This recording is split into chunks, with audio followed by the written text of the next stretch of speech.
Good evening, ladies and gentlemen. I'm glad to be here tonight presenting to this audience. I was roped into this by this group because I'm an ex-Baysy boy. I lived in Bayswater from the late 50s through to the mid-80s, and I grew up on Drake Street, just up the road from the pub. And I still remember coming into the town centre when Tom the Cheap the Grocer was probably the most exciting place in the town centre. And you came across to the pharmacy and the news agency, and Sailor Blues was up on the top of the hill there, and they had a few pinball machines, and we used to get into the pennies and play a bit of pool. But those days are gone. But the sad thing, I have to say, after all these years, and it's nearly 40 years on, not a lot's changed. It still looks very much the same as it was when I was a little kid growing up in Bayswater. And the fact is, I reckon it was busier then than it is now. And so I offered to come along just to give a few insights into the market and cover off on a couple of things that are happening in the marketplace that are influencing the changes that are happening around Perth, influencing many of the facts that Julian touched on. And there's going to be a bit of overlap here because it's the reality, it's what's happening in the world today. So I'll launch into this, and I'm going to do a bit of a history lesson here just so that people understand what's happened to Perth and WA over the last 40 years or so. This slide tells all. The slide on the left is private investment into the WA market going back to the late 80s, mid-80s, late 80s. This pattern of investment goes all the way back to the 50s, and it's very, very similar. And I think the point of this slide is that if you look to the left-hand side of it, that was WA for 40 years. That's the sort of level of investment we thrived off. We've had a 15-year period from the early 2000s to now where we've had a 1 in 100 year investment cycle. And it's very important to cast your mind back to that, because a lot of the young adults that are now in business and working that were sort of born around, got into the workforce around the 2000s, they've only seen Perth, the market and business in one direction, and that's uphill. But there is another side to Perth. I started work in the 1977, started off with a small business in construction, and I've seen every property cycle through here and been part of it. And the thing with investment is that it brings jobs, it creates jobs, and jobs are everything. When we have jobs, we have population growth. And just to prove it very simplistically, the chart on the right shows the population growth pattern here in WA over the same time period as the chart on the left. And this was the investment cycle. We had a massive residential market in the 80s, and that is what drove this. And in the mid-90s, we had a very similar investment increase, and that's what drove the recovery out of the dip in the early 90s. But then we had this. The last time WA saw anything like that was the gold rush in the 1890s through into the early 1900s. And that's what it did to our population change. A very similar, significant increase in people coming here. In fact, the reality is, across this period, we had 700,000 people come to WA. It's a massive change. And the thing is, the market was caught off guard in 2003 to 2007 when this happened. And for most of us, between 2005 and 7, we would have experienced a tripling of the median house price, a tripling of vacant land values, a tripling of rents. For all of us that own property, we thought all the blue skies had come in once because everyone was making a fortune. But the reality was that I bet you no one in this room had their wages triple in 3 years like the house price did. What we did was we created an affordability bubble. You can't put 700,000 people into a market of just over 1.3 million and not be prepared for it without having a significant impact on the market. We're now coming off that investment cycle. The jobs, the projects are nearly finished, and you can see what's happening with the population growth. It's coming down. In fact, we are starting to see leakage. We started to see leakage out of this community from the professional services sector related to mining and engineering 2 years ago. Many of those professionals have gone back to Northern Europe. They've gone back to Northern America. They've gone back to Asia because those jobs are finishing. They're not here anymore. We are now starting to see locally people in WA finding it more difficult to get jobs, and they are going over east. They're travelling over east to the east coast where there is a continuation of this service cycle jobs industry growth, and we're starting to see that leakage. And the problem for WA is that if we don't control and manage that intellect and knowledge base that we've developed in the last 15 years, which is very much an important policy requirement for WA, we're going to see more and more people leave. And that's happened every other cycle through the 70s to now. Every time we have a down in WA, we start to see people leave the state. And it's happened right from the 70s to now. And that's the situation we're facing now. But the blue sky is that where we land after this is settled, it's still positive. And it is real blue sky because where we're at now, we're probably in the overcorrection phase, similar to the early 90s when the market overcorrected on the down. We're probably at that overcorrection phase now. And looking forward at what the economists are telling us, once we get through that overcorrection on the down, the population growth for WA is going to rebound on the positive. And if you look at what the ABS data is telling us, the ABS data, even with the changes we've had of late, is still pitching metropolitan Perth to have a population of around 3 million people by around 2030.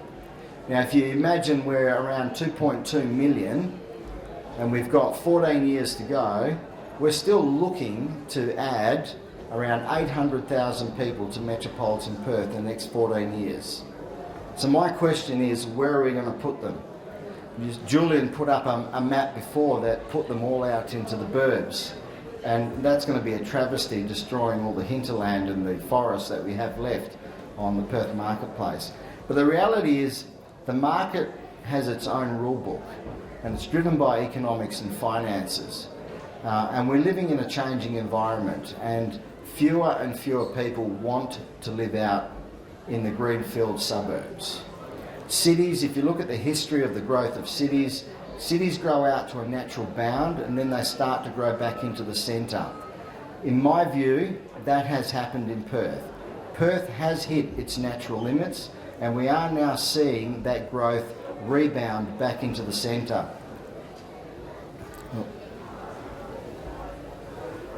But what's happening with that population change? This is a phenomenon that's happening around the world, not just in WA and not just in Australia. If you look at the immigration or the population change that happened in Perth in 2010, 80% of that population change landed in metropolitan Perth. You look at that same population change in 2015, 92.5% of all that population growth landed in metropolitan Perth. It's not going out to the regions. People are coming to WA and Perth and they're moving into the cities, and we're actually starting to see leakage from the regions back into the cities at the moment, and they do that because the cities are where the jobs are. People follow the jobs.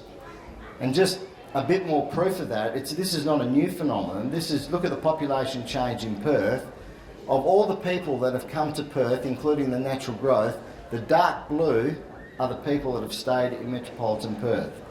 The light blue is what's gone out to the regions. And you can see even now, in a period of significant decline in population growth, the growth that we are getting, all of those people are coming into the city. They're not going out to the regions. So what's happening in the marketplace? If you look at the marketplace, you can see from 2013 to now, our dwelling approvals have been in decline, in total decline. And that's everything. That's apartments, units, houses. It's been in decline now for a good 3 years. And that lines up with the period of time when the population growth started to decline. It lines up with when many of these projects started to move into completion phase. A lot of people started leaving Perth, and it started a few years ago. So you can see that decline in the market that's happening with the approvals. But interestingly, if you look at the medium to high density approvals, that's showing a different picture. We're actually seeing positive and continued growth in the approvals for medium to high density development. So we're actually seeing the market tell us that the preference or the changes or the attitudes towards what we want to live in and where we're living is starting to move to units. Whether it's apartments, group houses, villa houses, but we are seeing a change in attitudes, and it's coming through in the data. And in recent times, if you break the two apart, you can see the single detached dwelling approvals are going down, and the unit approvals are continuing to trend up. So even in a market decline, what we're seeing is that the approvals for single detached housing is coming off, going into the negative, but we're still seeing some strength in the unit market. We're still seeing the market come out and say, I want to live in a unit, I want to live in an apartment, that's where I want to be. And forward looking, and also a bit backward looking, look at Perth. Perth is a very immature apartment market. The apartment market in Perth only really started in the early 90s. We've had nearly 30 years of progression in the apartment market. It really took off in the last 10 years. And if you look, and this is the suburban picture, because most of the time you see this data, it's all centred around the CBD and the fringe. This is suburban Perth, and you can see what we used to do in suburban Perth, but you can see where it's going. And that's the market again saying what we want to do. This is the next generation of occupiers of housing telling us where they want to live and how they want to live. And then here, I've pinched this map from REWA. You can see this on the website, but it's a good map because it's nice and coloured, and it breaks up all the local government areas in metropolitan Perth, excluding Mandurah. If you look at that inner core there, which is what they call the inner and the middle region, the outside's called the outer, that's virtually a 20-kilometre radius around the CBD. In that 20-kilometre radius, we have 44% of metropolitan Perth's population. So the majority, a significant majority of Perth's population is concentrated in a 20-kilometre radius. I've then gone and looked at all residential transactions in the last 2 years and broken it up between strata and non-strata, looked at the inner and the middle, and interestingly, if you look at that 20k radius, right, in terms of transaction activity, we actually transacted 19,800 units as opposed to 13,800 single detached dwellings. So where's the market? What's that telling us about the market? There is no hesitation in the market to buy and sell and occupy units. And this is real data. This is 2 years worth of data. You look in the outer region, which is outside that 20k radius, we only sold 8,500 strata properties, unit properties, but 52,000 non-strata. There's no strata units there. All the units are in here with that concentration of 44% of the population. So again, the market is telling us that they're happy to engage and participate in living units. So I don't understand the resistance to density when the market is actively engaging and participating in the densification of metropolitan Perth.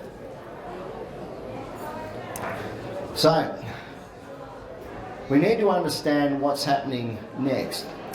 In Colliers, we've been tracking population data for the last 10 years, looking at the breakup of the various demographies the socio-economics that sits behind this. But brilliantly, a couple of weeks back, or maybe a month back, Forecast ID put out a publication where they've actually simplified what we were trying to do. But the message here, and I think it's an important message, these are most of us in the room, the old baby boomers. I think anyone born before 1959 is a baby boomer. I'm the last one of that legacy crowd.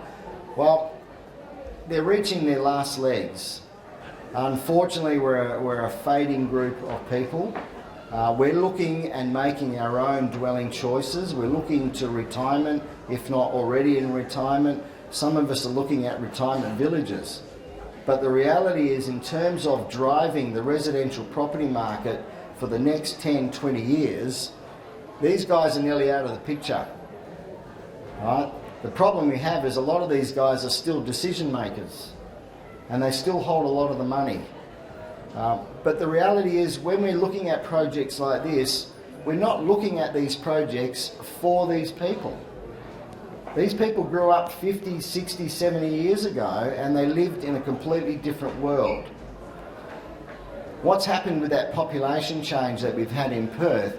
We've had a significant increase in the young to middle-aged adults. We've had a significant increase in young adults. That's teenagers, 17 through to 20.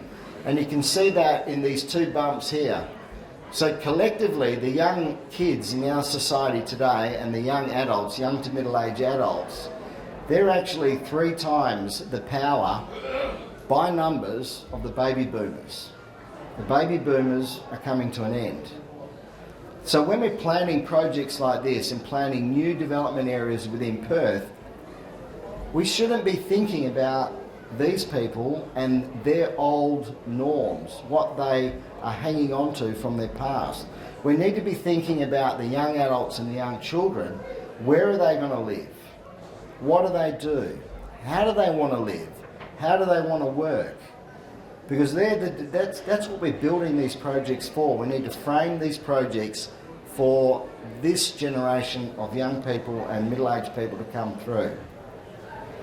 In the next 10 years, this group, this younger group here, will be the predominant buyer active in the market. When it comes to residential property, the best or the most active buying age is 25 to 35. So these guys are the investors of today. These are the guys starting to build their super funds. But this is the next wave of people who are going to be buying residential product. And they're going to be in the marketplace sooner than you think, within 10 years. So what are we creating for them? And are we creating the right product for them? They're the sorts of questions we need to be asking ourselves. So the change, the reign of the baby boomers is over, or it's coming to an end. The industries that we now have in WA are not the same industries we had 30 years ago and 50 years ago. We don't work with our hands like we used to. We work more with this.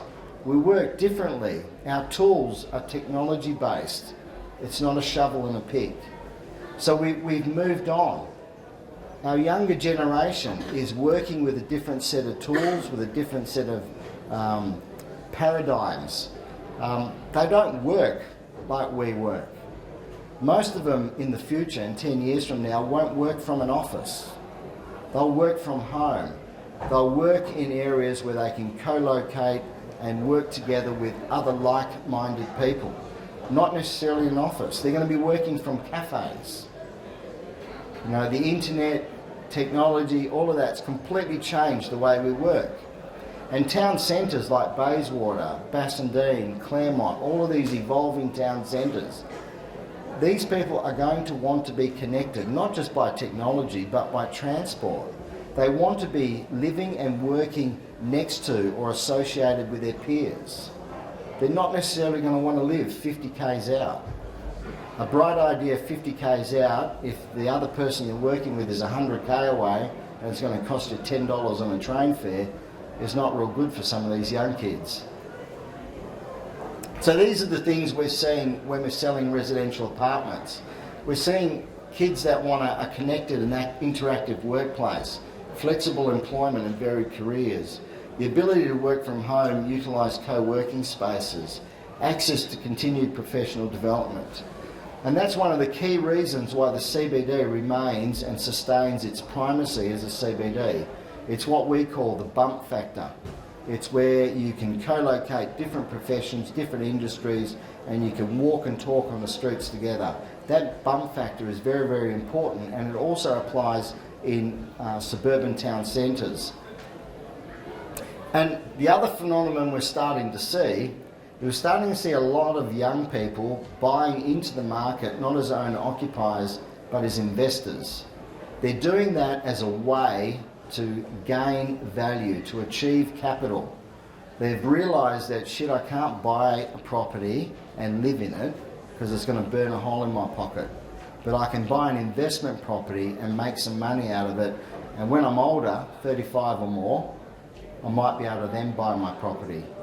So we're starting to see a shift in attitudes. And the other thing we need to remember is that for a lot of young people, renting is going to be the new norm. It's going to be no different to what we have seen in Europe for the last 50 years.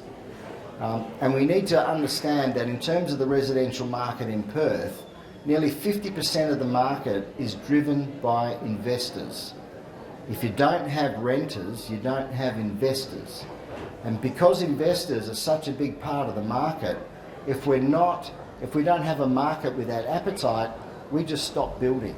And that's what happens when we move into soft cycles like now. The opportunities, what we're seeing, developers and people looking for opportunities to buy into residential. That 5 to 20k kilometre radius is going to be the sweet spot for the next 10 to 20 years, because that's the most connected part of this city. We can see from the data that that's where the majority of people want to live. Transport corridors and employment nodes. There was a paper produced by the Committee for Perth only a few weeks ago that actually identified that Perth had one of the most efficient transport systems, believe it or not, as you measure time from place of where you live to place of where you work. And the reason for that is that Perth is still a radial city. You've got the bit in the middle, and you've got these activity corridors and transport corridors that come out in radials. It's a radial city, and we haven't grown to the extent yet that we're having to move sideways around the city. We're still moving radially in and out of that city, and a lot of our employment centres are still located on those spikes. And because of that, we've actually got one of the most efficient and connected cities in Australia. The problem is, as we densify and as we grow, we might lose that efficiency. But fortunately, with our planning system, we've actually identified that it's a great opportunity to concentrate on these activity corridors, and Bayswater sits smack in the middle of one of them. Infill development. Infill development has always been seen as apartment sites and activity centres, but if you look at all those suburbs in that 20k radius, most of those suburbs were actually developed in the 70s and 80s. Most of those houses are now 40 and 50 years old.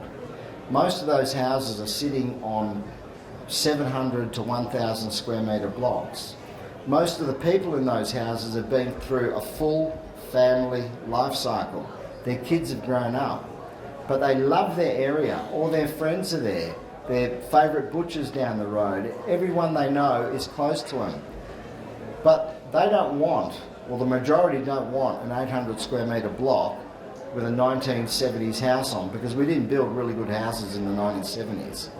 But the reality is, what other choices are we offering these people to age in place? There are very few choices. And it's something we need to address, because there's a significant level of pent-up demand in those older suburbs, simply stemming from the fact that we now have people in their late 40s, early 50s who want to downsize, but they don't want to leave the area, but they actually have no alternative accommodation choices. So developing city centres or town centres like Bayswater is one of the opportunities to provide diversity into a marketplace. Mixed use development, we all want that live, work, recreate lifestyle. The younger generation in particular, but even those that want to live in the traditional suburbs will benefit from that mixed use development. These little town centres that spring up all over metropolitan Perth, they're typically in a 1 or 2 kilometre walkable radius from most of the suburban houses in and around them. It gives people choices. Town centre developments give people choices of where they live. It stimulates and activates the main street, and it pulls people in from the suburbs to the activity centres. The concerns, what I hear and see on many of the projects and a lot of the resistance we've seen to this development is that people don't want to lose the fabric of their old suburbs. And that's a real concern. It's an issue that needs to be addressed. But that's one of the opportunities of developing a town centre. If you densify in the appropriate place within a town centre with good transport, good accessibility, then you can leave the fabric of the suburb alone. We don't have to destroy all the houses and fill them up with group housing and villa housing, which we've seen in many suburbs. You just have to go out the back of Bassendean and parts of Bayswater, where all you've got is a sea of these group housing dwellings. It looks horrible, it feels horrible, and it's added nothing to the streetscape and the activation. We need to focus on the activity nodes and the radial corridors from the CBD because of the efficiency of transport and work. And there's a lot of good examples in Perth where these have begun and they're starting to evolve, and we're starting to see a lot of good mixed-use development come out of these projects. And they don't have to be 10 and 20 stories high. The majority of the stuff you're seeing in suburban Perth is particularly 3 to 5 stories, and in some cases it pushes up to 7 or 8 stories, but it's not massive structures. Bayswater, again, if you look at the life cycle of a city and you look at Perth at 2.2 million today, 3 million by 2030, 4.5 million by 2050, if you go back and map out that same cycle in Melbourne and Sydney, you'll realise how valuable Bayswater really is. Try and find a spot around Sydney 6.5k away with an active town centre and see if you can afford to buy a house there like you can in Bayswater in Perth. You can't. These locations are invaluable and they'll continue to grow in value. They'll become sought after locations. In 20 years from now, when we do have another 1 million people in metropolitan Perth, you won't recognise Bayswater. Some of the key issues I've identified in the town centre is the small lots and the fragmented ownership. Makes it very difficult for developers to get involved and participate. There's a lot of heritage in the old town centre, with a lot of tight laneways, which are also very difficult to get around. We need to be able to blend that development from the centre out to the edges. And the land contour is really not conducive to development because you're in an actual V-shaped valley, but it's not insurmountable. These are things that can be managed and developed. The subway has been a pain in the arse from when I was a kid. It used to fill up with water, trucks used to crash into it all the time, and it was always, that railway line and subway actually divided the city core of Bayswater. The Bayswater town centre is more than just this little strip over the hill. There's a lot more on the other side of the railway line, and the best opportunities can be gained by integrating the two and making them into one. We've got 2 activity centres on either side of the railway line that aren't working. They don't work. They worked 40, 50 years ago, but they're certainly not working now. So there are opportunities where if we underground the railway line all the way from the proposed tunnel at Tonkin Highway halfway to Meltham, get rid of the subway, go have a look at Subiaco, go have a look at where China Green is and that little group of office buildings there. There used to be a subway there, and for those that used to do the HBF City to Surf back in those days, used to run through that subway, but you wouldn't notice it now. It's disappeared, they built over the top of it. the same opportunity is here, and that way we can get a better and more, a larger, more integrated city centre out of it. And I think this is the key. The activation is a function of people, accessible, uses, desirable for all in the town centre. And I think that's it. I hope I haven't bored everyone.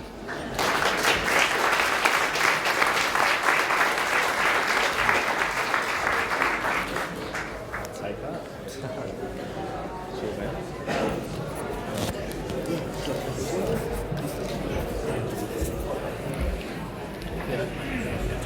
Alright, sweet. Yeah. Not doing anything. Yeah, cool. Just put it away, that's fine. When you click this, you click it on here. Yep. Sweet. Cool. Alright, cool.